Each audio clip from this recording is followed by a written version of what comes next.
আজকে আমি বলবো আমার শ্রদ্ধেয় সঙ্গীত শিক্ষক কালীপদ মাহাতোর একটা লেখা পুরুলিয়ার পচা। নামটি বটে পঞ্চানন, তবে গাঁয়ের লোকে ভালো করে বললে বলে পচু, নাইতো বলে পচা।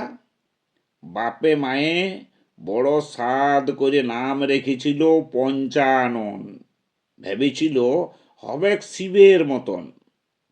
শেষে হইতে হইতে হয়ে গেল পচা। মানে পচার না আছে গুণ আর না আছে আগুন। আছে গোটা কতেক ছাগল, ভেড়ি, গরু আর বিঘা কতেক জমি। ইয়ার উয়ার ঘরে বাগাল মুনিশ খাইতে পচার দিন কাটে। কেউ কাজ দিলে পচা ভাবে আমি ভালোই বঠি।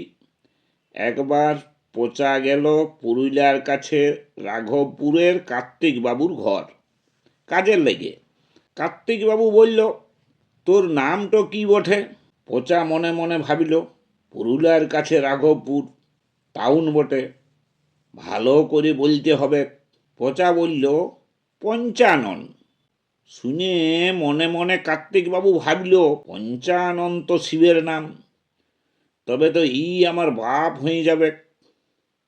ফুটেই বলল, শোন, পঞ্চানন আর দশানন বললে চলবে নাই। আজ থেকে ঘরের লোকে তোকে পচা বলে ডাকবে। কি থাকতে পারবি তো?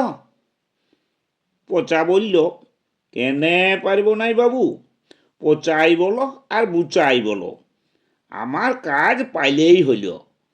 ওই হামদের কুলির ধনঞ্জয়কে কেউ বলে ধুঁদা আর কেউ বলে দুধা। আমরা সবাই সহে সহে শিব হয়ে গেলছি বাবু।